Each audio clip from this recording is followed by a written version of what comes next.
19 janvier kalo san 2021 Yusu i ka dɔ lamɛnbaw ni filɛlibaw Mali kɔnɔ ale ni Mali kɔkan an b'u fo ni u wale ɲuman dɔn ni ye ka dɔ kunnafoni gafe waati ye Yusu an bɛ Masa Rahamani fo ni ka a wale ɲuman dɔn ale de bɛ dugu jɛ majugu ni maɲuman bɛɛ lajɛlen ye a ti tɛmɛ dugu la ka dɔgɔ i ka dɔ nin ye dugu wɛrɛ jɛlen k'i yɛrɛ fo k'i wale ɲuman dɔn i ka dɔ danti foli min na e ni ne an bɛ studio Bamindaw kɔnɔ an bɛ Bami fo ni ka wale ɲuman dɔn Segukaw fɛ nin waati in na a bɛɛ i ka dɔn ka fɔ a ka jirisuma kɔrɔ denba badabada foli danti foli min na denba Tarawele marhaba gorobunɛba in du tarasala saloni an b'a fo ni ka a wale ɲuman dɔn marhaba i yɛrɛ ka ganga n'o bɛɛ ka dɔn madame Tarawele kofɔ tiɲɛna Bayini Fofana ni k'a fo ka wale ɲuman dɔn o dabila saw ka nɔnɛ ka dɔn maɲuman ladon na o n'an tilara sa i ka se k'i bolo ja o de b'a kɔnɔ bologolo kɔni b'o don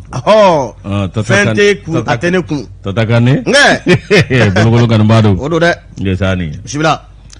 lajo k'i fo o diyara n ye ka lamɛnbaajɛkuluw fo ka bɛɛ lajɛlen fo k'a fɔ an tɛna ko bila da girinda la min ye o ka dɔn an bɛ foli ani tani an b'o lase bɛɛ lajɛlen ma min ye nɛgɛ kɛrɛfɛ bi a bɛ maa min bolo o ye Togo ye ale bɛ réalisation na Usumani Togo Usumani Togo ko Poropin o dugu jumɛn a bɛ fo i ka dɔn dɔgɔnɔdugu don dɛ ko Poropin a ye masa fɔ cogo o de don ko Poropin an bɛ foli lase Fusendaw ale bɛ i ka dɔn nɛgɛ kɛrɛfɛ la radio kunda an b'a fana fo ni ka a wale ɲuman dɔn Daouda c'est pas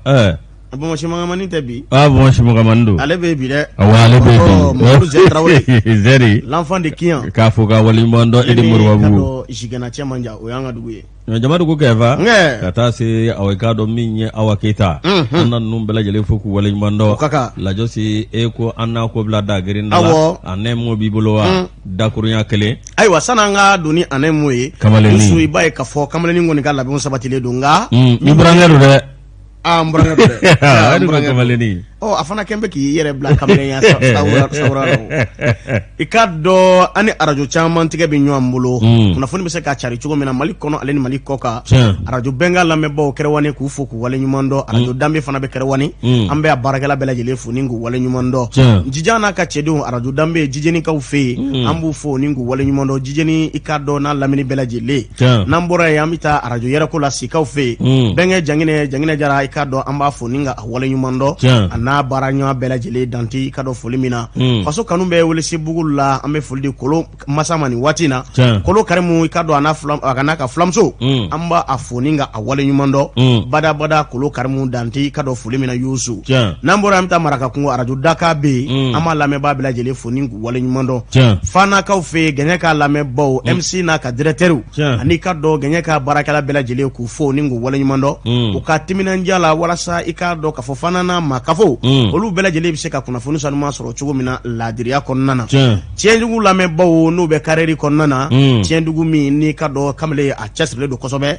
Amadi Daɲɔn n'a ka cɛdenw an b'u fo ni k'u wale ɲuman dɔn Naro FM a bɛɛ ka dɔn Mamutu Male kofɔ ale bɛɛ nin waati in na i ka dɔn k'a fɔ Samayanfa fɛ Ɲawuleni i ka dɔn k'a fo ni ka a wale ɲuman dɔn an baramaw n'u bɛ Laginɛkaw kofɔ olu b'an sɔrɔ ka sababu kɛ ale ka kumaso ye dɛ n'an bɔra yen an bɛ taa i ka dɔn Kɛɲɛbakaw fɛ yen Bu Jalo Fulakɛ Sarama arajo danaya i ka dɔn a lamɛnbaga bɛɛ lajɛlen k'u fo ni k'u wale ɲuman dɔn danti i ka dɔn ka foli min na Yusu n'an y'olu fo waati min na an bɛ taa Kucalakaw fɛ yen ka Kucalaka bɛɛ lajɛlen fo ni k'u wale ɲuman dɔn Yanfolilakaw k'olu fo badabada foli i ka dɔn Kuremalikaw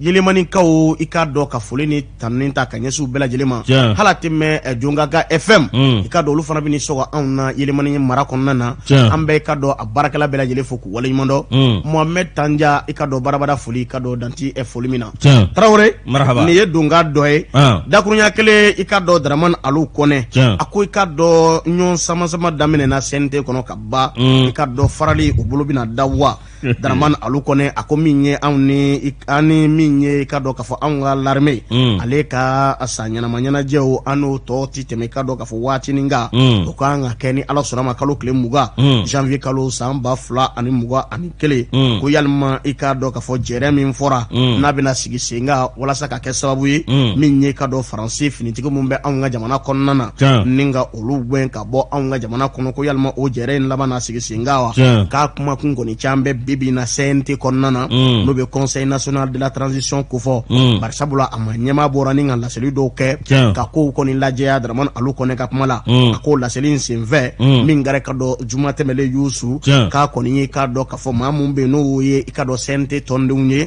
k'a jirala ka fɔ k'u ɲɛsin u ka baaraw ma nka u ka dɛmɛ bɛɛ jɔn ni jɔn ye o ye finitigi fɛn fɛn n'an bɛ u dɛmɛ i ka dɔ banbaciya kɛlɛli kɔnɔna ko min ye i ka dɔ ka fɔ CNT ma ɲɛma yi sɔnni sigi nin ka i ka dɔ a ka laseliw kɔnɔna na k'u ka dɛmɛ bɔ olu bɛɛ lajɛlen ye walasa banbaciya bɛ se ka ban anw ka jamana kɔnɔna cogo min na k'a sɔrɔ ka yira CNT la ka fɔ k'u ka baara min dir'u ma k'u ɲɛsin o baaraw ma ye kuma in mɛn k'u ɲɛ appeler les membres du CNT qui sont dans la contestation de la présidence française à se concentrer sur leur travail pour la transition.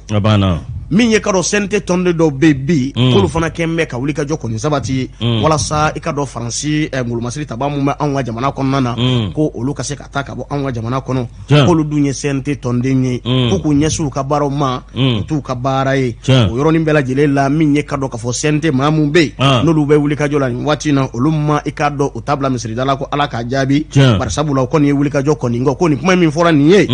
ko nin ye ka dangari hakilina na hakilina fɔ ko dun dagalen bɛ anw ka jamana kɔnɔna na Yusu a kɔni an sigin bɛ ka nin ko in lajɛ sama sabali ni ɲɔgɔn buruja min bɛ senna nin waati in na i yalima nin ko in bɛna taa bila danga jumɛn kɔni na wuli ka jɔ kɔni bɛ fa bɛɛ lajɛlen fɛ min ye ka dɔ ka fɔ a ŋunuŋunu kan n'a kuma buruja o kɔni bɛ i ka dɔ senna fan caman kɔni fɛ nka an sigin bɛ k'a lajɛ yalima jɛrɛ min fɔra a na kɛ wa o dɔgɔ duman ye sini ye yalima a tɛna kɛ wa a dɔgɔ duman ye sini ye Yusu ko yan n'o kɔni cɛ CNT tɔndenw i k'a dɔn u bɛ ka ɲɔgɔn kɛr'u ni kan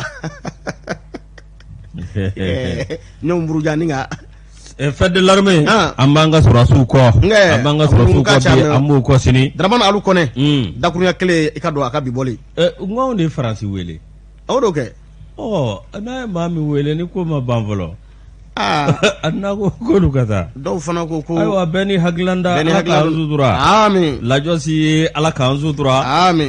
sutura aw k'a dɔn a fini ko don sutura adamadenya ko don lajɔsi ye aw k'a dɔn maanifinw a bɛɛ ne ŋɔni bɛ jɛ ko a ni n fa o bɛ kɛ k'a sogo don ka sɔrɔ kolo kelen ma kari la fiyewu nka bɛɛ lajɛlen bɛ bɛn ko fɔ min ye an ka bɛn jamana in kɔnɔ an ka taa sira kelen fɛ o de bɛ se k'an bɔ min ye an ka jamana ye hali bi an bɛ basigi de ɲini maa ka to basigi Ala k'o nɔgɔya n ye an ka sɛbɛn da sɛbɛn min n'an b'a ta dɔwɛrɛ tɛ Tuwari de Bamako aw k'a dɔn min ye Banikɔ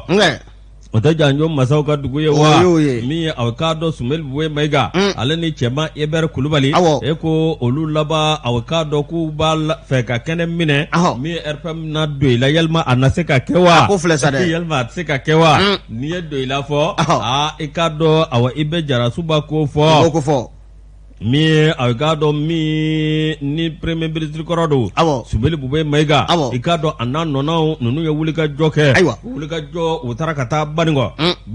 aw k'a dɔn Sumeli Buwe Mayiga k'a talen ye aw k'a dɔn a tɛgɛlankolon ma ta dɛ k'a ni aw k'a dɔn fɛn caman dara min ye ka dili kɛ Banikɔkaw ma ni ka tila ka jigisigi kuma ani k'a dɔn adamadenya ɲalen kuma o fɔ u ɲɛna min ye aw k'a dɔn Banikɔkaw bi aw k'a dɔn Sumeli Buwe Mayiga taale ko jama kɔni bɔra fa bɛɛ lajɛlen fɛ n'i taara yɔrɔ yɔrɔ Sumeli Buwe Mayiga n'i taara yɔrɔ yɔrɔ premier ministre kɔrɔ i ka dɔn awɔ min ye dɔw bɛ bɔ dunun ni bala ye dɔw yɛrɛ bɛ tɛgɛrɛjala fɔ ten awɔ i k'a dɔn ka premier ministre kɔrɔ n'o ye Sumeli Buwe Mayiga awɔ i k'a dɔn k'a kunbɛn nin wulikajɔ min filɛ nin ye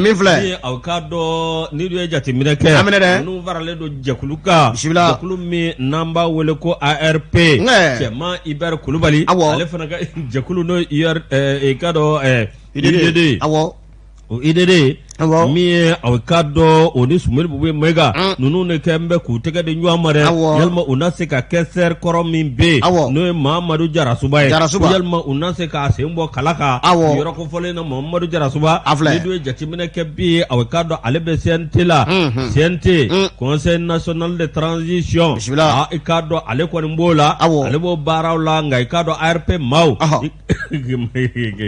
politiki mayne kerengere yala ikado awa minye sumel bube mega ikado ale ko ngembe ka wuli ka jo suku bela jeleke nyere la ikado ka biro muso ani ikado akamale gundigu ana kamale nu ikado num bela jele munum be doira marala lu ko mbora ikado sera ka nyere la ko ikado ala ko chien ku sera ka maula bodoila we jamala bo fa bela jele jama bora de politiki fana ude u ka freke wala shaka se ka maro sigi ngata opma awekado ni mi politiki tasura kuraye ni nake sababu ye ikado unasi sipaningo marala kerengere la ikado doila ni awekado sumel bube mega ko bela jeli bado ikado awami amena politiki la abinye dongala waikado ko akatani ga singacha waikado awako asigilendede mi ani abija kulumina nous ARP mi avocado premier vice-président nous avocado Brema Silimata ale avocado ani nyerala ani secrétaire général munu be ikado ko nunu bela jele ani avocado mamunu yuka manyama duela ko nunu bela jele koni yera keneka aywa ala kan zutura amin ni sabay ay ni mbo sabangono sabab men nuba wole ko soir de mago aywa ni banu ko kanga yirwa yusu ko haklito masigisra kon na yusu ni jete mineke bibina masigisra ikado soro koni tasra nyuma ngoni ndo ngabi ngoro kado be bango kado awo sira tayde shaga siribe alep me ajewrutul la Shaka Siribe ndara fe do mi bango fen ngono fen kene ko ni nyodu o fen kene be fa bela jele fenga wala sa kana bamako taka singa se gal noya o yi ku soni sigi fen minga o ma sigi sirai na sira ka glan sisa jamana bi yiri wa ka do fam bi sama kana fa bela jele fe sira de yiri wa ngo ya fogo atete fo ila ko sira ba kambe sira ba duwa ko sira ba yere fanati ko sira ba tedu atete duya asekede abe duni sare no ko ko ka ti yere ka autoroute ninge va et vient école mambi sirala des voies atete de yake abe ke chugudi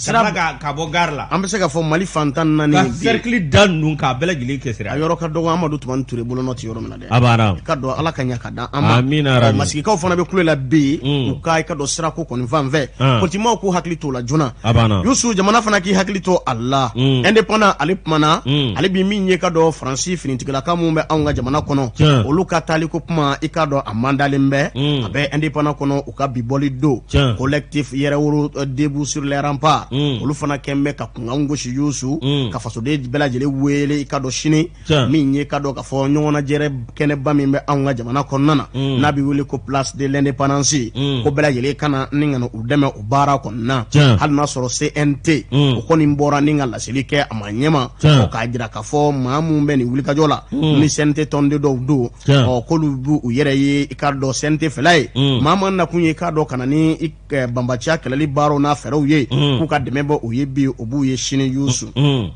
Patrick ba ko nunun ko nye kungande goshi ayusu ikado ka fo ka jira ka fo shirinye anga l'armée aleka sanyana manyana jawuye o ko wala sa jamana nga se ka kana blatenza o karido uye kuna fundi baro shigi singa ninga kuma ko ni battery ma chama mpumbe akene kono Patrick ba ko ni mawreta ka laje ibaye ka fo beneni Francis je de mimbe na bi wole ko kemi seba alebe anga jamana kono ka ba ale na kunya aye minye gilet jaune ale ma fla bonyongo olufana na kaba adama Ben Jara alias Ben le cerveau ale ni Amina ikado fofana nunungo ni yekuna fundila wele ukaton konna na dowarete bela jele kabo shini do minye ikado ka fo jamana mi saka kana bla chugomina ko faransi ko ni ngemme ka nwa jamana ke asagwe ma bela jele ko chamambe akalama nga minye ko do teke oluko ni nyana manyana bide yusu seke ba ko min ye ka dɔ colonel Maliki Jawo ye ale ye CNT ma ɲɛma ye ale kɔni bɔra ni ka laseli dɔw kɔni kɛ k'a jira k'a fɔ maa mun bɛ nin baara la ni CNT tɔndenw don u b'u yɛrɛ ye de o k'a dɔn k'a fɔ nin kɔni tɛ olu fɛla ye olu bɛ maakɔ maa min bɛna bɛn ani keleya sira kan olu bɛ maakɔ finitigilakaw kɛrɛnkɛrɛnya mun nakun ye lakana sabatili ye ni ka jugu dagakisɛ bilen bɔ anw da la banbatiya kɛlɛli kadara kɔnɔna na Ben le cerveau i k'a dɔn k'a fɔ ni M5 RFP Youssou n'o o tɔnden dɔ do ex leader o tɔnden kɔrɔ dɔ kun do o ɲɛma kɔrɔ dɔ kun do Youssou k'a kɔni kɛra CNT tɔnden ye an bɛ don min na komi bi a kɔni y'a jira k'a fɔ min ye i k'a dɔn k'a fɔ olu ka cɛsiri olu ka wulikajɔ olu bɛ wulikajɔ min na n'o ye ka bingali kɛlɛ n'o ye ka yuruguyurugu kɛlɛ ani Faransi bɛ taabolo jugu min na anw ka jamana kɔnɔ ko k'o kɛlɛ anw ka jamana kɔnɔna na k'o de kɛra sababu ye CNT maaw y'a u dɔn k'a fɔ olu bɛ se ka baara kɛ ni ka danaya da olu ka k'olu wele k'u bila baara la a y'i sɔnni sigi nin kuma in kɔni kan ko ni hakili b'a la Ben le cerveau maa min kɛra sababu ye o waati la aw yɛrɛ ka kati koyi Youssou ni ka sira kɔni dɛgɛ hakili bɛ nin waati la wa k'a kɔni bɔra ni ka kuma caman fɔ i ka dɔn laseli senfɛ ka bɛn ni kunnafoni di kɛnɛ min sigira Youssou k'a y'a jira k'a fɔ wulikajɔ caman kɔni kɛra a fɛ nka min ye maa mun bɔra ni ka nisɔngoya taama kɔni boloda ni marifa dasɛri u la kalo tile 10 juillet kalo san 2020 Youssou a ma dogo maa si la tile 10 tile 11 tile 12 maa dɔw ni tora a ko da la a senfɛ ale yɛrɛ y'a jira k'a fɔ maa 22 bɔ ɲɔgɔn ko maa 200 olu banana nka MINUSMA kɔni y'a jira k'a fɔ maa 14 olu de ni tora a ko kɔni da la CNT Youssou ko i k'a dɔn k'a fɔ a wari min bɛna kɛ bɔ anw ka jamana kɔnɔ miliyari 2 n'a kunkanfɛ 7 tɔndenw ka sara n'a musakaw Youssou min ye Ben le cerveau ye a ko k'ale mago tɛ wari la koyi miliyɔn 22 ni 100,000 o y'a ka prime de ye o y'a ka sara ye a bɛɛ faralen ɲɔgɔn kan le cumul des salaires et primes des membres du CNT o ye jumɛn ye o y'a faralen ɲɔgɔn kan ye sara ani prime o ye joli ye o de ye miliyɔn 22 miliyɔn 22 o bɛɛ kelen bɛ miliyɔn 1 ani 100,000 de sɔrɔ par mois o prime b'o la min bɛ fasiri kɔnɔ ne kɔni bɛ prime ko in kalama mais a sara kɔni a b'o ta voilà je ne toucherai pas à un franc CFA des 1,500,000 francs CFA de mensualité o b'a jira k'a fɔ kalo kɔnɔ a bɛ miliyɔn 1 ani 100,000 de sɔrɔ tɔnden kelen na bila CNT fɛn bɛ CNT kɔnɔ maa 100 ani 21 o kelen na bɛɛ lajɛlen kalo kɔnɔ o bɛ miliyɔn 1 ni 100,000 de sɔrɔ fasirikɛba ko min ye ka dɔn Ben le cerveau ye a kɔni bɔra ni ka kuma lajɛya a ko n'i y'ale ka farankun n'o bɛ prime ko fɔ ani sara fara ɲɔgɔn kan Youssou n'i y'a bɛɛ lajɛlen fara ɲɔgɔn kan a bɛ t'i jɔ sefa wari miliyɔn 22 ani 100,000 kɔnɔna Youssou ale bɛ min sɔrɔ kalo kɔnɔ tɔnden kelen na bɛɛ lajɛlen bɛ min sɔrɔ kalo kɔnɔ o ye miliyɔn 1 ni 100,000 kɔni ye a y'o kuma kɔni fɔ nka ale ka wari k'ale ti maa la maa mun bina kɛlɛ kɛra min ye nisɔngoya taama min kɛra kalo tile 10 ka taa bila kalo tile 12 la juillet kalo san 2020 n'a kɛra sababu ye i k'a dɔn k'a fɔ maa 22 ni MINUSMA ko maa 14 olu ni tora a ko da la Ben le cerveau ko k'a b'u ka ale ka wari dɛ k'a bɛ a di olu de ma k'a b'a di olu da fɛ a ye nin kuma in fɔ a ko olu bɛ baara min na u bɛ ka wulikajɔ min kɛ ale na se ka nin kɛ ka tila ka CNT baaraw kɛ activisiya ni fɛn a ko k'a taara u y'a dɔn k'a b'o baara de ko k'a ta o fana cɛ parce que hali sira ka ti siratigɛ in na ale kun ka wulikajɔ ka bɔ ba la nka ale ni Jawara ye ɲɔgɔn ye ale a bɔra sira min ale bɔra tɔw ni san cɛ o jogo don tamini fasire ɲɔ surula sufɛ wa tamini fasire Youssou Ben le cerveau ko olu bɛ baara min na cɛ n'i ko k'i bi i jɔ olu ka sira la ko IBK taara cogo min na i bɛ taa o cogo kelen na toute personne qui se mettra sur notre chemin ira comme IBK Youssou a ye nin laseli kɔni kɛ k'a jira k'a fɔ maa 100 ani 21 CNT tɔndenw olu bɛ min sɔrɔ kalo la ni k'a bɛɛ lajɛlen mada k'a bɛ kɛ min bɛna bɔ jamana kun k'o ye k'a dɔn k'a fɔ sefa wari miliyari 2 a n'a kunkanfɛ 7 ye i k'a dɔn kalo 15 kɔnɔna na min ye k'a dɔn Ben le cerveau ye a y'o kuma kɔni fɔ olu ka fasoden ɲumanya olu bɛ cɛsiri min na olu bɛ wulikajɔ min na n'o ye i ka dɔn Faransi n'a jɔ mun bɛ i ka dɔn k'a fɔ wulikajɔ la anw ka jamana kɔnɔ k'a kɛ comme an ka d'u ye u nakun ye k'an bisi k'an tulu bɔ ni ka u ka nafa ɲini a ko kɔnɔna k'olu kɔni ti jɛn n'a ye fiyewu hali n'a sɔrɔ laseli kɔni kɛra olu yɛrɛ ka CNT ma ɲɛma fɛ Maliki Jawo min ye k'a dɔn k'a fɔ an balimamuso kumana Amina Fofana ale kɔni ye kuma ta k'a jira k'a fɔ Maliko Diaw ye kuma min fɔ Youssou le communiqué du Maliki Diallo de Maliki Diallo n'a pas de sens et attend à l'air. Mais min f'i ɲɛna an y'a fɔ fɔlɔ ko CNT anw y'a fɔ renouveau la o kɛra ngo yan'u ka CNT ta u bɛ mɔgɔ minnu ta u ka enquête de moralité kɛ k'a lajɛ i ye Amina Fofana min fɔ a n'a Ben le cerveau a n'a Isa Kawujim a n'a Nuhu Saru n'u kun y'a dɔn u kun t'u ta cogo di fasodenw tɛ ninnu ye M5 bila cogo min na e m'a ye wa donc n'anw jɛra n'an ladukan de di hali ni bɛ bɔ i kana maa tɔɔrɔ i kana maa dɔn a ye. I ka bɔ dɔ b'a fɛ. Voilà. Ne layidukan ye layidukanw n'a bɛnna jɛ kan. Ayiwa. Ni farala ka bɔ jɛra i ye layidu cɛ dɛ. Wa n'u farala ten n'u tun b'a dɔn u tun bɛ enquête de moralité kɛ ka dɔn CNT in kɔnɔ maa ɲumanw bɛ koyi. Ouais. Jamana jɔlaw bɛ yen. U bɛ yen. Nka dɔw yɛrɛ t'a dɔn u bɛ min kɛ c'est pourquoi u ko ka cɛkɔrɔbaw bɔ scène politique kan e bɛ da ninnu jumɛn na k'i b'u ta. Parce que bɛ ci fɔ bi. Ca fɔ sini. Tɛmɛni fatiri. La kan kunnaja. Kɔrɔfɔ bɛ yen. A ko min ye k'a dɔn Amina Fofana ye. Youssou ale kɔni kumana k'a fɔ. Min ye nanzaraw bɛ nali anw ka jamana kɔnɔ ni taabolo min ye. Ani u bɛ ka bingɛlɛya wale min kɛ k'an ka jamana sɛgɛrɛ. Olu kɔni bɛ wulikajɔ kɛ ni u kɔni gɛlɛ. Laseli min kɛra olu ka ɲɛmaa fɛ. Mon président. Ko communiqué min fɔra a fɛ. Ko n'a pas de sens et attend à les museler. K'olu kɔni kurun k'u. Ko jɔnna de ye armée française wele. Avec l'opération Serval. Serval. Ah voilà. Aw de y'u wele o. Kɔni ko filɛ dɛ. Amina ye nin kuma in fɔ Youssou ko min ye gilet jaune ye k'olu o b'anw ka jamana kɔnɔ ka bɔ bɛ Faransi maa mun fana ye makɔrɔnsɛgɛ i hakili bɛ a waati la wa musokɔrɔba cɛ maa mun fana kɛra sababu ye ni ka a sɛgɛn kosɛbɛ olu ka maa fila olu bɛ anw ka jamana kɔnɔ u bɛna dɛmɛ i k'a dɔn fasoden mun bɛ yan u ni Kémi Séba walasa i k'a dɔn k'a fɔ wulikajɔ min bɛ Faransi bolo anw ka jamana kɔnɔ ka se k'a dankari u la ko k'u gɛn ka bɔ anw ka jamana kɔnɔna na olu tɔnden fila y'u kuma ta maa dɔ bɛ yen tɔgɔ ko Yannis Sakarov o kɔni y'a jira k'a fɔ k'an bɛ waati min na i n'a fɔ bi n'an farala ɲɔgɔn kan taabolo min bɛ nanzaraw fɛ anw ka jamana kɔnɔna na n'an farala ɲɔgɔn kan an bɛ kɛ sababu ye k'u gɛn ka bɔ anw ka jamana kɔnɔ n'o taabolo jugu kɔni ye Sébastien Pierre Emoni ale fana seginna kuma kelen kɔni nka a y'a jira k'a fɔ ko Faransika dɔw bɛ yen bi na olu ye Faransikaden yɛrɛ wolow ye olu fana olu tɛ jɛn n'a ye fiyewu Faransi bɛ taabolo min da la ni nka i k'a dɔn a farafinna jamanaw kɔni sɛgɛrɛ n'o ye i k'a dɔn k'u kunoma da ni k'u bolo fɛnw minɛ u la ni ka bingali ta k'u sɛgɛrɛ k'olu kɔni hakilina na bibi na tiɲɛ don wulikajɔ de kan ka kɛ fɛn min ti bɛn i ka jamana kɔnɔ ni ka o kɔ ni ka wulikajɔ kɛ k'olu gɛn ka bɔ anw ka jamana kɔnɔna na olu bɛɛ lajɛlen sɔnni sigi u kan k'a jira k'a fɔ ko hali Faransi bɛ ka min ta k'an ka jamana sɛgɛrɛ ko tubabu dɔw bɛ yen k'olu fɛla to o ye dɛ. Hali n'a sɔrɔ o min ye u bɛ wulikajɔ la anw ka jamana kɔnɔ kabini san 2013 waati nka ko nɔ tɛ ka bɔ foyi la sanga ani waati k'a dɔn k'a fɔ maa caman ni bɛ to i k'a dɔn k'a fɔ Bamajan kɛlɛli kɔnɔna ni Faransi y'a kɔnɔjɛ a ɲɛ 40 mɔ Youssou ko kɛlɛ min ban pepewu min ye k'a dɔn k'a fɔ gilet jaune tɔndenw kɔni ye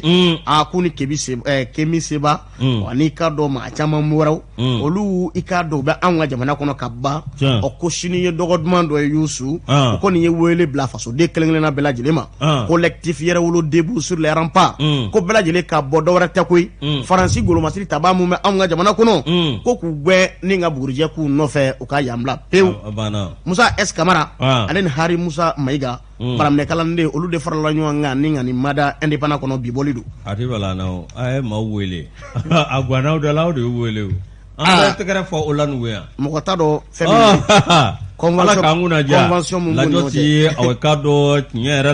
la an ka Maliba a kɛn bɛ sen nɔ kunbere nɔ ye min ye an ka surasiw ye an ka l'armée an dan b'o la wa an jigi b'o kan an b'o fɔ sanga ani waatiw ka baaraw la mais i ka dɔn tiɲɛ yɛrɛ la an bɛ sɛbɛn da sɛbɛn min n'an b'a ta o ye Dana min Dana Info Dana Info nina ke kurani re bismillah dengurando adere ngurado denguradi do awo nina ke ngoya nina fale ne ngoya kurai na mina kono aywa bismillah ajo si awakado ambe sebenda awo mi awakado anga guide spiritual bi be no e usase l'éclairer les sages awo ya mabara go meche indare jonda mi mito ka foge mi re nana ni atermu yesa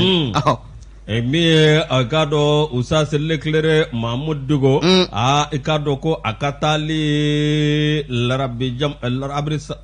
Arabi Saoudite no e maganyamana ko adafa mebe maliye ni agado fasiriba awo nyinalike mi agado akot nyerela mi usase l'éclairer Mahmoud Dugo mi nyela agado coronavirus ko besena ga benata mi agado nunungo ni agado Mahmoud Dugo ya wele awakado minyi atato mesure barrière ko katata maga ko ni mami jatimine ke akata yaro la te ba soro awakado mesure barrière masque anikado distanciation ikado yoro nganga bla ko bela jele minye réseaux sociaux ka mi awkado Mahmoud Dugo ka ye awkatara kalot le wolonvla jambe kalo fakata set leta ani duruma samba flani muga ani kele mi awkado Ligue Islamique Mondiale no e LME ko de awkado usas l'éclairer Mahmoud Dugo lu ko ni ya wele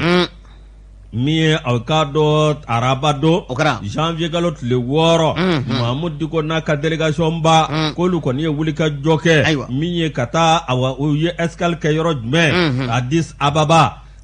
Ethiopie Addis Ababa en anglais ayo fode ko Addis Ababa Israël Ethiopie mani endema wi itamana yenge Ethiopia ni Nairobi ye yembe do nze ni nyanje chini nye tuka ke koi tuka de majiana iye janyo ke sike nanga na faso kono suno 100 ans ani shegin se ma sumalla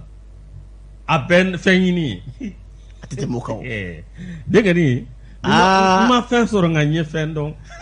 la chosi ye fen soro ikado donia nye belebele ni Mahmoud Dugo ye ubole ko e awekado udo namaga Ligue Islamique Mondiale lu maw ko ni awekado ye délégation ba wuli ikado awaminye nyerela mi awekado mami dara kumbe ka ministre dodo mi awekado usas l'éclairer Mahmoud Dugo ikado nyerela emir ukabu we mun fama ko emir mumin ikado dine tasirala anikado larabukana o ko ni awekado oyema bay ikado awami Mahmoud Dugo ninda mai ngona na klemata koy ani mado taranywafa minye amakani ani Munir Konare ko kata se Elbesil Sila Mohamed Sila minye Ahmadu Dunga Maiga ani Yusuf Diko ani awkado minye danaya info mako ni mayeta mala kado awaminyi oluye minda minye awkado chide munundara ani kado nyefole mungere ma munundara ikado oluye ukoninga nyinigalilla ikado ku kono ko tama ni sababa benade delegation ngone nyerala umma menogo wa bonyani karama ko de tara awkado ku segere ni awkado minye utara yorojme minye kira kisin nema bae kado awa minyo ukakaburula no ye almadina Muhammada no temana ka boye ala musado janvier kalot le temps ani nani mi awkado kusilla awkado misri bagodo minye awkado ka doke maliye no boray ikado awa minye fatia no ta awkado wala sa mali apseka baske chugomi dom se ka do dakale fe ka bo dakale fe minye imikado no temana ka boye kuye awkado minye monturu bele ikado maka mondru kuyo ta awkado ani jonjon ba uyo di usas l'éclairer Mahmoud Dugo ma baranyana akachasiri kama ni awkado akachasiri kama ni awkado ye jonjo mindama ikado ko certains cadeaux décernés aux personnalités religieuses de renommée internationale abidi ma bauma munye dine ma baw je fan bɛɛ n'i kɛra diinɛ maa ni lakodɔnnen don diinɛ sira ye awɔ n'a baara ɲuman kɛli Sheikh Imam Mahmoud Dugo i ka dɔn tiɲɛ yɛrɛ la ko aw ka dɔn k'u a bɛ sɛgɛsɛgɛli de bɛ kɛ o sɛgɛsɛgɛli kɔnɔ k'u bɛɛ lajɛlen danganiyara kan ni k'a ta k'a di Mahmoud Dugo ma diinɛ cɛba dɔ don aw ka dɔn diinɛ tɔgɔ la n'o tɛmɛna ka bɔ yen Ligue des étudiants de l'Arabie Saoudite i ka dɔn olu fana a n'olu ye ɲɔgɔn ye olu fana ye jɔnjɔn ta ka d'a ma communauté mort Arabie Saoudite i ka dɔn olu fana ye jɔnjɔn ta ka di Mali ma n'o bɔra yen i ka dɔn awɔ min ye Mahmoud Dugo ye k'a seginnen min ye a ka dɔn min ye u ka jɛkulu min bɛ yen n'o ye club de soutien à Imam Mahmoud Dugo k'olu kɔni y'a bisimila ni kunkanba ye n'o président ye Mohamed Touré o y'a kunbɛn ni kunkanba ye k'a kunbɛn a ka dɔn tiɲɛ yɛrɛ la a taara a dara taku ɲana a seginna seginko ɲana a taara Mali kunna wolo a banna Ala k'a kunnaja Daba Bala Keita ni y'ale ka fasiri an y'a bɔ Dana Info kɔnɔ n dɔgɔkɛ a Daba Bala dɔɔni sɛbɛn don dɛ n ma mara ka a sɔrɔ dɔwɛrɛ la dɛ nka a bɛ bɛn o Youssou i ka dɔn indicateur Giro Nouveau ale kuma na VBG n'o fɔra o bɛ ɲangata kofɔ min bɛ ka dɔn an balakaw sɔrɔ buwa kɔnɔna na walima ka kɛɲɛ n'u sigiyɔrɔ ye Youssou min ye ka dɔn ka fɔ Avocats Sans Frontières olu ye tile 2 kalanbolo sigi senga a bɛ senna nin waati in fana la Institut National de Formation Juridique Youssou i ka dɔn ka fɔ tɛnɛndo kalo tile 18 janvier kalo san 2021 ni kalanbolo in n'a bɛ wele ko atelier de formation tile 2 bɔ ɲɔgɔn kalo tile 18 ka taa bila kalo tile 19 na la kɔkɔli kalanbolo ni ka ɲɛsin maaw ma maa mun n'olu ye k'a dɔn ka fɔ kiiritigilamaw ye maa mun n'olu ye avocat ye Youssou u ka se ka ɲɛdɔnni caman kɛ walasa sini masini ɲɛnɛma u ka se k'u t'u baaraw sigi senga i k'a dɔn ka fɔ u ka cakɛyɔrɔw la walima k'a sigi senga u ka i k'a dɔn ka fɔ sigidaw kɔnɔna na nin baara ninnu dayɛlɛnna kunungo i k'a dɔn ka fɔ u ka maa ɲɛma fɛ n'o bɛ Maître Seydou Doumbouya a b'o ko fɔ ale kɛrɛfɛ min ye Avocats Sans Frontières min bɛ Faransi u ka lasigiden François Bastien ale fana tun bɛ i ka dɔn kɛnɛ kɔnɔna na laɲini ti dɔwɛrɛ ye min ye kalanbolo kɛrɛnkɛrɛnnen k'a ta ka ɲɛsin cɛw ni musow kun walasa ɲangata min bɛ musolakaw sɔrɔ u ka baara la walima i ka dɔn furuso kɔnɔna na ka se ka ɲɛdɔn caman sɔrɔ a ko da la projet in i ka dɔn san 2 bɔ ɲɔgɔnko don a bɛ tali kɛ marabolo damanama na Kulukɔrɔ Gawo i ka dɔn Bamakɔ kɔnɔna na Youssou kunungo ta n'a daminɛna o kun ye ta ko filanan kɔni ye kalanbolo bɛ kɛ maaw kun walasa u ka se ka fɛn caman faamu min na kasabi bɔbaa ye k'a dɔn ka fɔ Union Européenne ye o de bɛ k'u dɛmɛ nin baara in bɛɛ lajɛlen la a François Bastien ka kuma la Youssou a kɔni y'a jira k'a fɔ dɔwɛrɛ tɛ olu kɔni bɛ fɛɛrɛw ni dabaliw sigi sen kan dɔnniya sira kɔni kan ni ka cari fa bɛɛ lajɛlen fɛ ka kɛɲɛ ni maa mun b'u bolokɔrɔ n'u bɛ ka kalanbolo kɛ u kun u ka se ka fɛn caman kɔni faamu bingali min bɛ ta ka musolakaw sɛgɛrɛ i k'a dɔn ka fɔ cɛnimusoya sira kan walima i k'a dɔn ɲangata sira kan walima kɛlɛ kɔni sira kɔni kan ɔ maa mun bɛna ni kalanbolo bɛna kɛ u kun Youssou ni dɔgɔtɔrɔw don ni avocats don Youssou ni ka dɔn kiiritigilamaw don Mali fanda ani naani bɛɛ lajɛlen fɛ Madame Françoise Bastien ka kuma la a kun ye olu fana ka se ka taa cari fa bɛɛ lajɛlen fɛ ni ka dɔnniyaw kɔni cari i ka dɔn maa wɛrɛ mun bɛ yen n'olu ma se ka faamuyali kɛ olu ka se ka faamuyali caman kɛ sini ma sini kɛnɛ ma ni baara nana waati o waati n'a bɛ tali kɛ VBG kɔni kan violence basée sur les genres u ka se ka fan caman kɛ u senɔ ye ni a ɲɛfɔli n'a baara kɛcogo ɲuman ye ani a dɛmɛɲɔgɔnya baaraw ye fa bɛɛ lajɛlen kɔni fɛ ɔ min ye musolaka in ye n'o bɛɛ ka dɔn k'a fɔ François Bastien ko fɔ ɔ ale kɔni y'a jira k'a fɔ u na baara in kɔni dabɔlen bɛ san 2 kama nka ɔ ni baara samana ni ka mɔnɔbɔ n'a ni wasaba bɛ na u bɛ na dɔ wɛrɛ fara kan ni ka kɛ san 1 bɔ ɲɔgɔnko ye agence française u ka dɛmɛ kɔni siratigɛ la walasa yiriwaw ka se ka na i ka dɔn ni marabolo ninnu kɔnɔna na kɔni a ko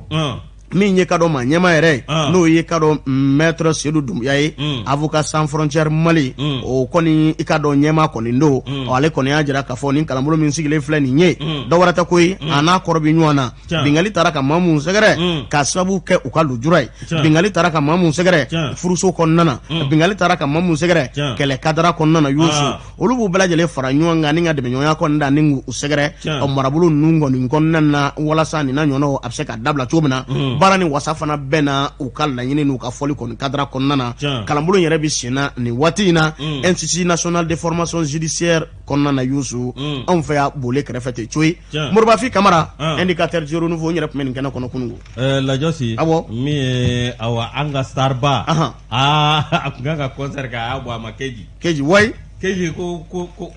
Covid-19 nka Kati yɔrɔ ni an yɛrɛ surasi min bɛ Kati a kɛ Mali yɔrɔ si o bɛ fɛ ka mun fɔ sisan anw b'a ɲɛnajɛ de kɛ an ka Kati tɛrɛnba la bi Yangpo bɛ yen dɛ Yangpo a b'a fɔ ko ka ɲɛnajɛ a ma fɔ ko ka ɲɛnajɛ non a fɔra ko ka ɲɛnajɛ dabila a banna a fɔra ko ka ɲɛnajɛ dabila an bɛ mesure barrière kɛ o tɛ se ka kɛ ma défilé tɛ kɛ deux poids deux mesures non défilé tɛ kɛ yan an kɔni tɛ se ka fɛn fɔ non kana fɔ k'aw ye Katikaw ka kan ka fɛn dɔ kɛ an ka fɔ ɲɔgɔn na dɛ a kɔni bɛ live kɛ bi wa an bɛ taa an dɔn dɛ mun kama ka da ale bi ala ka si kan bɔ Youssou an bɛɛ ka dɔn les jeunes volontaires mun sigin bɛ senga walasa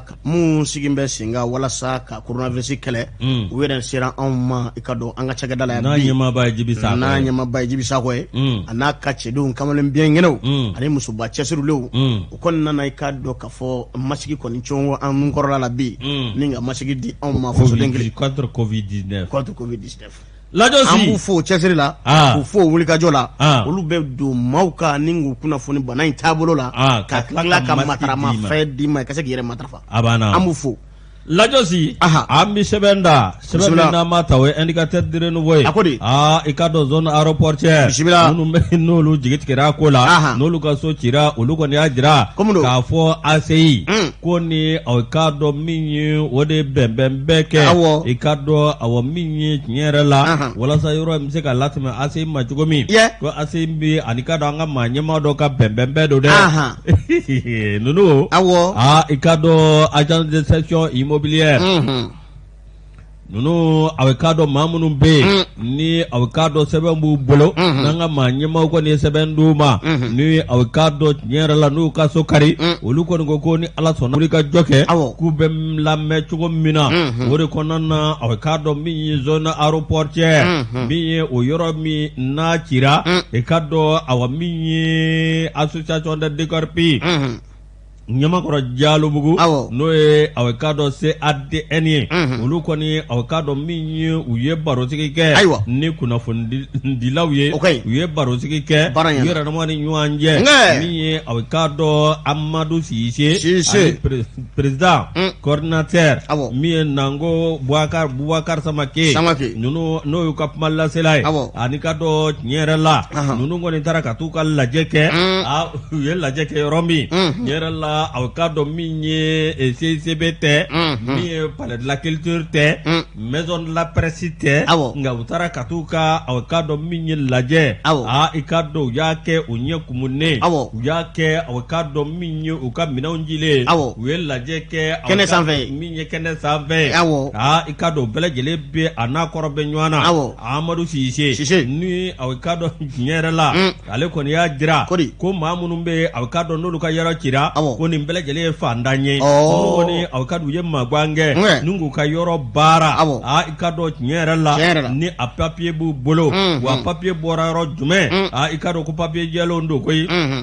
Nango Bubakar Samake ale kɔni y'a jira k'a fɔ awɔ min ye tiɲɛ yɛrɛ la min ye a bɛ k'a dɔn jamanadenw minnu a bɛ k'a dɔn ni maliden yɛrɛ wolo don u n'u ka papiye Mali n'an ma fɛɛrɛ kɛ mun n'aw bɛ papiye d'u ma n'u t'a dɔn ko maa kan ka sigi yen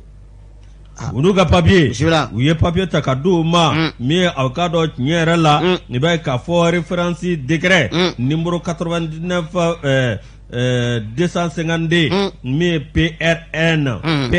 min ye septembre kalo san 1990 min ye a bɛ k'a dɔn tiɲɛ yɛrɛ la yɔrɔ minnu bɛ yen a bɛ k'a dɔn tiɲɛ yɛrɛ la n'a dir'u ma ko papiye a bɛ k'a dɔn awɔ min ye o b'o kɔnɔ n'o tɛmɛna ka bɔ yen min ye i ka dɔn minisiriw ka lajɛ dɔ la numéro o ye numéro 0 999 MET-MLAFU mi avocado no Africalo Samba Flanita Anijegi mi avocado Samba Flanijegi mi obitalike ni Yorokofolenga mi avocado nyera la yo mamunu be ni avocado ni Yorobe duma ako ayoro do be avocado do be senu ve do rebeka na ni fa do fe avocado nyera la ko avocado oye mere di district avocado yoro mako na foko yoro deni mi oye degré min o degré o 0027 00 27 17 aywa MDB November Samba Flanita Anijegi Lita ani konondo muro igado a lotissement no yenge chorbani muro churi jalo bugo yenge chorbani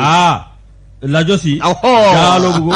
mi avocado do be commune 6 for district de Bamago ma ikado awani sebemna anafa bere ni sebemna giria bele gilide ikado awami nyera la avocado ku nana kanoluka yoro kari ikado awami yoro makama kari charia kono o mi flani kolu na wulika joke dona na tawla mi avocado ka bla critique la maka boloka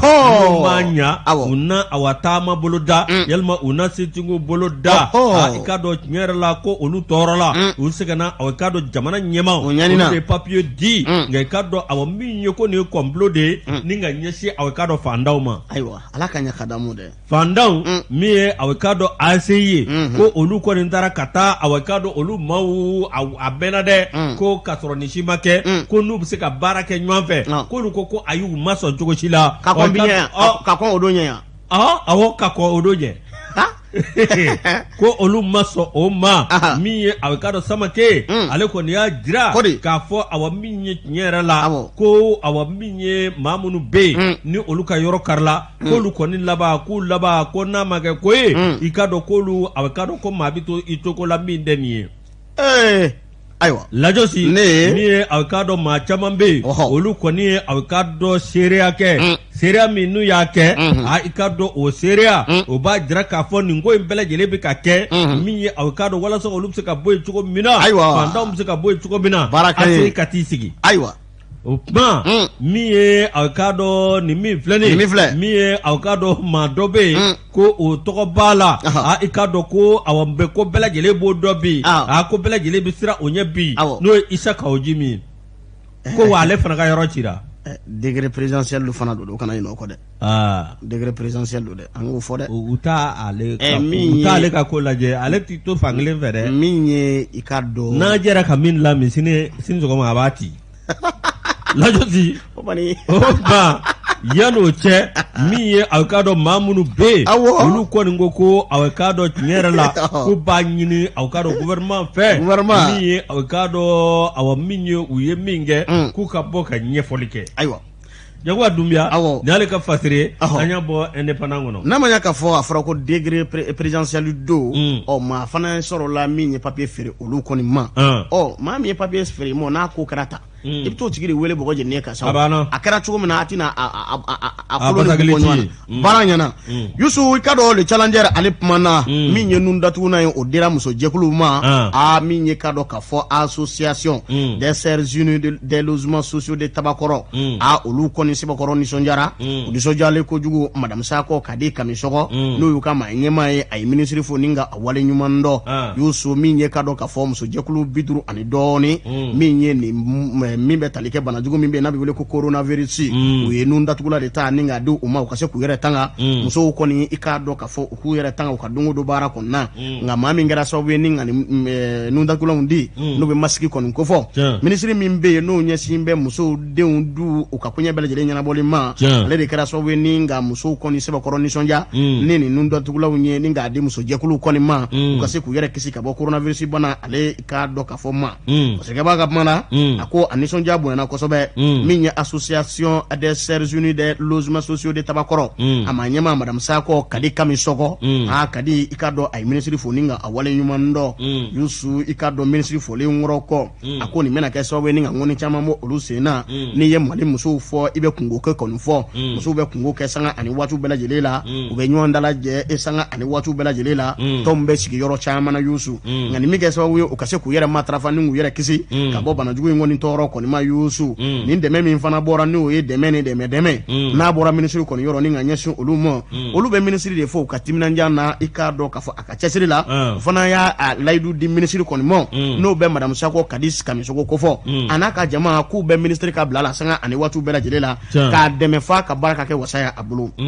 a ko min ye ka dɔn k'a fɔ nin masigi min dira a ma a m'a bila o lɔngɔnin fɛ koyi min ye ka dɔn k'a fɔ a ka tɔndenw a dir'u ma u ka se ka matarafa sanga ani waatiw bɛɛ lajɛlen la u mana bɔ ka taa yɔrɔ yɔrɔ i taara sugu la o nun datugula don i nun na kadi ko de koyi madame Kamisogo madame Sako Kadi Kamisogo ale ko a na i ka dɔn nun datugula in di musolakaw ma hali ni bɛ bɔ k'i jɔ da la ka dayɛlɛ o k'a sɔrɔ a bɛ nun na koyi ale ka tɔndenw u n'a matarafa fa bɛɛ lajɛlen fɛ nka min ye madame Buare n'o bɛ i k'a dɔn k'a fɔ ministre kɔni kofɔ i k'a dɔn Bintu Funɛ Samake a ye nin baara min kɛ kalo tile 14 janvier kalo san 2021 a yɛrɛ ka cakɛda la n'o bɛ masigi ba kelen kofɔ k'a di muso jɛkulu mɔ u ka se k'u yɛrɛ matarafa n'u k'u yɛrɛ kisi banajugu tɔɔrɔ ma masigi in fana n'a nɔgɔra i b'a ko k'a jɛ piyan ka tila k'a don i nun na ko kura kun k'a bɔ ka dugu kɔni minɛ ka t'i ka baara kɛ i tina maa tɔɔrɔ ma fana ti nin tɔɔrɔ madame Buare ko k'a fɔ ka waleɲuman dɔn a ka nin cɛsiri in na a ye nin baara min kɔni kɛ ko nin baara ni sabababa de bɛ la bari sabula ni jateminɛ kɛ bi musow olu de ka wuli ka jɔ ka bɔ bibi ni na anw cɛw ye koyi bari sabula olu bɛ ye fɛn caman kɛnɛ kɔnɔ Yusu ministre ka lajɛrɛ min sigira sen kan kalo tile 18 décembre kalo san 2020 a kɛra sababu ye u ye kunkan gosi k'a fɔ ko ka furancɛ don an ni ɲɔgɔn cɛ min ye masigi ka don an nun na min ye jamalajɛ a mana kɛ cogo cogo a kana tɛmɛ maa 50 kɔni kan ka baruw datugu ka i ka dɔn boîte de nuit datugu ka restaurant datugu ka lɔgɔlisow datugu jama bɛ la kafo yɔrɔ yɔrɔ ni k'o bɛɛ lajɛlen datugu sanfɛ sira ni duguma sira k'olu dɔ fana datugu ko ye Yusu a bɛ kɛ sababu ye k'an kisi ka jamana kisi ni ka jamanaden bɛɛ lajɛlen kisi madame Sako Kadi Kamisogo gorobinɛ ni fayida ko nin dira ma k'a nisɔndiyara kosɛbɛ i k'a dɔn k'a fɔ a ka association n'o bɛ association des services unis des logements sociaux de Tabakɔrɔ kofɔ i k'a dɔn ASILOS cɛw ka nin tɔgɔ in ka di dɛ ASILOS association des services unis des logements sociaux de Tabakɔrɔ ASILOS la présidente madame Sako Kadi Kamisogo histoire nin bɔ i ka dɔn Dirisa Togola le challenger le challenger n'a bila sɛbɛn min ne b'a ta o ti dɔwɛrɛ i ka dɔn tiɲɛ yɛrɛ la maltribune de kɔni i ka dɔn ayi waati sera ka ban koyi waati sera ni m'a lajɛ a b'i bolo ye dɛ Danaba info lajɔsi a ka dɔn Danaba info a kumalen don a ka dɔn min ye baraji min bɛ n'o ye Kuruba ye Serenge i ka dɔn o baraji lajɔsi min dira ma a ma nɔgɔn i ye bi di a ma nɔgɔn cogo di fait divers de lajɔsi an ka tɛmɛ ni ko ye Layosi a ka dɔn inauguration de barrage de Kuruba n'o bi Selenge min a ka dɔn tiɲɛ yɛrɛ la ko nin ko min filɛ nin premier ministre Muktar Wan a ka dɔn ale ni gouvernement maa caman olu kɔni taara min ye ministre min bɛ yen n'o ye sécurité alimentaire i ka dɔn min ye o maa ɲɛma commissaire à la sécurité alimentaire no o bɛ rende ministre la i ka dɔn ko de barrage de Kuruba Selenge a ka dɔn tiɲɛ yɛrɛ la min a bɛ kɛ sababu ye ka courant di wa i ka dɔn min ye tiɲɛ yɛrɛ la a bɛ kɛ sababu ye ka dɔn min ye sɛnɛ fana bɛ kɛ nin min filɛ nin sa i b'a ye k'a fɔ min ye Muktar Wan i ka dɔn ale kɔni a ka nisɔndiya yira k'a fɔ nin na kɛ ŋɔniba bɔli ye a ka dɔn jamanaden bɛɛ lajɛlen a ka dɔn ni jamana fa dɔ hɛrɛ sɔrɔ ka dɔn o ye jamana den bɛɛ lajɛlen ka hɛrɛ o de kɔnɔna na sa min ye gouvernement ye a ka dɔn tiɲɛ yɛrɛ la a ko min ye kabini an ka indépendance i ka dɔn min ye ko nin min filɛ nin ko baara caman kɔni bɛ ka kɛ i ka dɔn ninnu bɛɛ lajɛlen bɛ kɛ sababu ye ni ka kɛ farankun ye o de kɔnɔna na sa ka na kɛ sababu ye i ka dɔn ka yiriwa kɛ ni ka ji walankata a ka dɔn ka taa bassin de Bani min ye ani ka dɔn Selenge ko i ka dɔn min ye gouvernement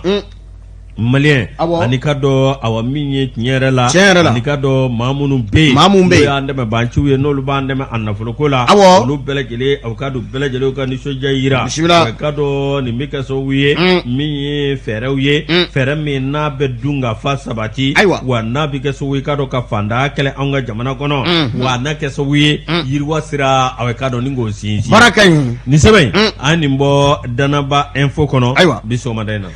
min ye Mali Tribune ye Yusu a kuma na an balimamuso dɔ ale bɛ ka woyi ni woyinbaden fɔ min y'a furucɛ k'a y'a janfa ni i k'a dɔn ka fɔ a kalankɛɲɔgɔn dɔ ye Yusu a kalankɛɲɔgɔn kɛ camarade de classe kɛ ka dɔ musolaka in ko k'ale tɔgɔ ko daminɛ o ye san 25 bɔ ɲɔgɔn ko ale yɛrɛ cɛ tɔgɔ daminɛ a ye Yusu u bɛ ɲɔgɔn bolo san 2 ani dɔɔni u furulen don furu kɔni ka di nka min ye ka dɔ ka fɔ ale kɔni ye maa ye maa min bɛ k'i débrouiller dɔɔni n'o ka fɛn ɲini dɔɔni Yusu nka ale cɛ kɔni ye maa ye maa min kɔni n'a fasalen don a ka kulusijala kɔni na sanga ani waati i k'a dɔn a bɛ janfa wɔrɔnda ni k'ale sɛgɛrɛ ni ka taa muso wɛrɛw kɔni nɔfɛ Yusu ni ka kokolo ta k'olu sɛgɛrɛ o min ye furumuso kɔni ye ale ko k'ale y'a cɛ bɛ ale janfa ko da min kɛ k'ale yɛrɛ tɛ k'a fɔ nka ale bɛ baara kɛ i ka dɔn a grand frère ka entreprise kɔni na cɛ in fana bɛ i ka dɔn ka fɔ business kɛ a sen fɛ cɛ in i ka dɔn ka fɔ a fana bɛ ka a débrouiller dɔɔni denmisɛnninli bɛ ka k'u fan fila bɛɛ lajɛlen kɔni fɛ a tɛ taa maa wɛrɛ fɛ yen an fana k'o fɔ musow ye cɛ dɔ ani fana n'u bɛ nɛgɛ ni ka tila ka bɛrɛli kɛ i cɛ tɛ cɛ dɔw bɛ kana cɛ dɔw fana bɛ yen olu fana tɛ talo ka bi dɛ mais a caman ye muso ka défaut ye cogo di i tɛ e cɛ bonya i t'i cɛ bɛrɛ o fana b'a la attention les femmes a ye cɛ bari fo bɛrɛ vos hommes la cɛ bɛna e nɔgɔlen sɔrɔ n'i ye labɛntɔ ye fo n'i bɛ taa tɔnjɛ o de problème ye n'i ye labɛntɔ ye fo n'i bɛ taa marajɛgɛyɔrɔ la ani dimanche ani jumani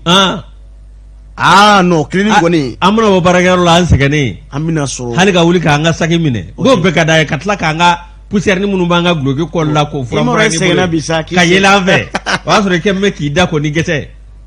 ka yɛlɛ an fɛ ɲinkisɛ jɛlen n'u y'o kɛ baliku la n ko b'a tɔ sankɔrɔta ka tila ka dumuni ni ka serviette ni bureau k'a datugulen ko ɲuman nka n'i ma kunnasiya denmisɛnninw ye a dun min kɔnɔ ko na paro-parolen tɔ la a b'i ta k'o kan dumuni yɛrɛ présentation b'a dumuni nege don maa la a ko dumunitigi yɛrɛ présentation tari maa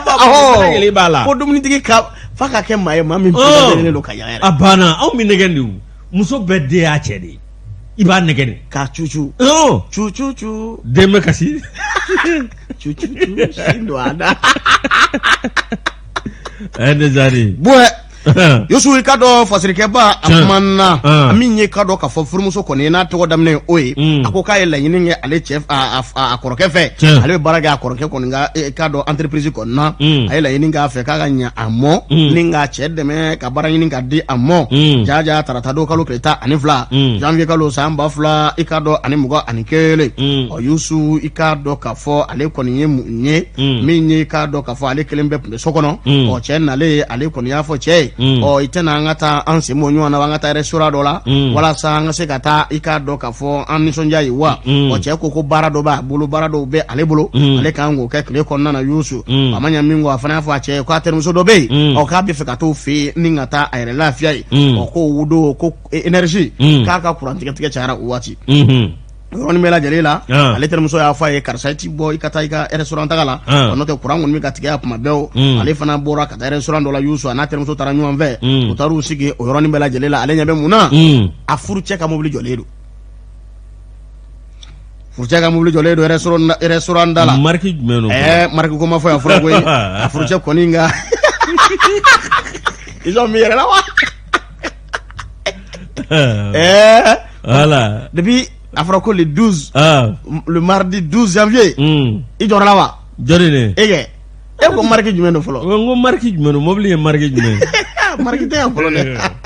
Voilà. Min ye furumuso kɔni ye a ko k'a y'a cɛ ka mobili kɔni jɔlen i k'a dɔn ka fɔ restaurant da la ale yɛrɛ ja tigɛra balaw anw cɛ bɛna mun ɲini yan jaja ale cɛ kɛn bɛ ka yɔrɔ dɔ ɲini ka ci dogo ye ani i k'a dɔn ka fɔ ale yɛrɛ terimuso min ani min ye classe kɛ ɲɔgɔn fɛ n'o y'a camarade de classe ye cɛ n'o sigi bɛ u bɛ woni dɔ kɔnɔ Youssou u kɔni bɛ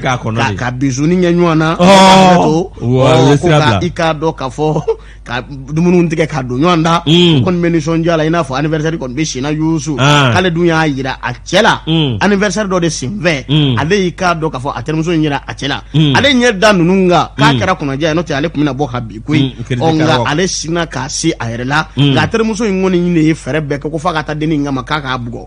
nka ale sera a dusu kɔnɔ na a ma ɲɛ min kɔ ale fana sinna k'a kɔrɔkɛ wele a ko kɔrɔkɛ min ka ɲa a cɛ mɔ ni nka i k'a dɔn ka fɔ borominɛyɔrɔ di a mɔ walasa a ka se k'a bolo lama cogo min na a y'o kɔrɔkɛ kelen wele ko ka na dɛ ko tɔ t'ale la nin yɔrɔ in na o fana nana walasa u ka k'a seere ye o nana ɲɛ d'a kan ko k'a sɔrɔ o tun bɛ fɛ ka miliyɔn camanba de di cɛ in mɔ a ka se k'a bolo lama ni ka dɔ sɛnɛ walima baara wɛrɛ kɔni sabatili cɛ in kunna jara cɛ jɔ ni ka muso ye wari di ma ou bien ka muso ye wari di ma e ka baara ko la n'o buguna e na se ka filanan da i ka ko banna ni ye filanan ta a b'a di tulo la wa ni jamana dongo don a b'a f'i ye nkɛ i tɛ se ka filanan bamanan anw tɛ so ma dɛ hali an murana anw tɛ taa anw senna an tɛ taa ni kungo tɛ ni kungo tɛ Youssou Fatirikɛ b'a ka kuma la a kɔni y'a jira k'a fɔ ko nin kɔrɔkɛ nana ka na nin ye nin cogo in na olu bɛɛ la cɛ ɲɛ t'u la koyi i k'a dɔn cɛ ni npogotiginin kɔni bɛ i k'a dɔn ka bisuniw ni boissons di ɲɔgɔn ma i k'a dɔn ka to ka ɲɔgɔn a kɛra Sidiki ka morceau na bisu kɛ Fatirikɛba ko min ye k'a dɔn k'a fɔ kɔrɔkɛ nana k'a dɔn ka ko kɔni jateminɛ nin cogo in kɔnɔna Youssou gateau ni k'a dɔn bɛɛ fɛn wɛrɛw la kɔrɔkɛ yɛrɛ dabali banna ale jigila tigɛra ka cɛ kɔni ye muso ko k'ale yɛrɛ dusukun bɛ cogo min na k'ale yɛrɛ tun bɛ a dɔn koyi nka a ma ɲɛ min kɔ u gɛrɛla u la a cɛ ɲɛ da ale kan a kɛra maloya da ye koyi u ye miniti 20 kɛ u sigi bɛ u tɛ ka se ka bɔ ɲɔgɔn na u sigi bɛ ɲɔgɔn kɛrɛfɛ ten ale a ma ɲɛ min kɔ cɛ de ye minɛnw fara ɲɔgɔn kan ani muso yɛrɛ terimuso n'o ye muso camarade de classe ni ka kɔsɔ kɔni duru ko nin kɔni kɛra ale kɔnɔna ale wulila a taara n'a sen fila ye a taara ka minɛnw cɛ ka bɔ a cɛ fɛ yen wele bilala ale mɔ fɛn bɛɛ lajɛlen kɛra cɛ fɛ cɛ ma sɔn somaw kɛra ka sɔrɔ ale ye kuma bɛɛ lajɛlen fɔ a somaw kɔni ye k'a fɔ cɛ ye nin ta ni ka ale sɛgɛrɛ cɛ kɔni y'ale deli u taara so kɔnɔ n'a ka maaw taara ni ka taa salon kɔnɔ ka taa sigi ka taa k'u bɛ taa kuma ɲɛfɔ ale wulila ka taa k'u to wala ka don a ka chambre kɔnɔ ka ci da a jɔ t'o la sa a jɔ ma tɛ wuli ka taa ka i deliba to a ko tɛ dɛ jɔnmaya kɔda don i b'aw lamɛn de il s'est permis de venir chez nous avec sa famille pour me demander pardon je les ai laissés au salon pour me refuser dans ma chambre non a taara i b'a sɔrɔ a taara kasi de a bɛ tila ka na Fasiri kun jara koyi sira jara i ka dɔn Mali tribune kɔnɔna na cɛw a y'a cogo dɔn attention a ye sabali n bɔ médicament Lajosi waati kɔni sera o waati sera an na bi ta da an bɛ bi ta da an bɛ taa i ka dɔn EDM na o y'a daw bɛ yen an b'a fo ni ka a waleɲuman dɔn SNV la Madame Kulibali Jara Berté an b'a fo ka waleɲuman dɔn masigikaw fɛ yen Youssou Aidara i k'a dɔn k'a fɔ an bɛ a fo ne yɛrɛ ko a ma ko PDG Dama Wane Abu Flo an bɛ ninnu bɛɛ lajɛlen fo ni k'u waleɲuman dɔn tonton Seydou Kulibali LVTS la an b'a fana fo nin waati in na Abdou Kulibali sigida yɛrɛma ɲɛma sini ale fana ka kupu bɛ sera dɛ an bɛ taa Kati ni Ala sɔnna ma Kati ya o y'an ka dugu ye bisimila yengari Kati e ke je m'a fɔ wa an bɛ Fode Mamadu fo nin waati bilennu Kati ɲɔgɔn tɛ Mali bɛɛ Ibrahim Keli sanni an ka taa ye fɔlɔ ale ye commerçant a bɛ ɲawuleni n'o tɛmɛna ka bɔ Eza